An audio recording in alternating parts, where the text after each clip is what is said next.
muscles, our bodies contain over 600 of them, making up between 1/3 to half of our total body weight. Along with connective tissue, they bind us together, hold us upright, and enable movement. Whether or not bodybuilding is your passion, your muscles require constant attention because how you treat them daily determines whether they weaken or grow. Imagine you're standing in front of a door, ready to pull it open. Your brain and muscles are perfectly coordinated to achieve this task. First, your brain sends a signal to motor neurons in your arm. Once they receive this message, they fire, causing your muscles to contract and relax, pulling on your bones to generate movement. The greater the challenge, the stronger the brain signal, engaging more motor units to help accomplish the task. But what if the door is made of solid iron?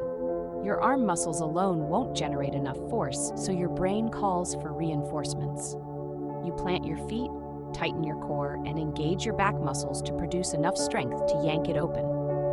Your nervous system has just utilized multiple muscle groups to meet the demand. While this happens, your muscle fibers undergo cellular changes. Stressing them causes microscopic damage, a good thing in this context. The injured cells release inflammatory molecules called cytokines, triggering the immune system to repair the damage. This is when muscle growth occurs. The greater the muscle tissue damage, the more the body repairs and strengthens it. This cycle of damage and repair eventually leads to bigger, stronger muscles as they adapt to increasing demands. Since our bodies are accustomed to everyday activities, these tasks don't stress muscles enough to trigger growth. To build new muscle through hypertrophy, we must challenge our muscles with greater resistance than they're used to. Without continuous resistance, muscles shrink through a process called muscular atrophy. On the other hand, exposing muscles to high tension, especially during eccentric contractions, when muscles lengthen under load, stimulates new growth. However, muscle growth relies on more than just exercise.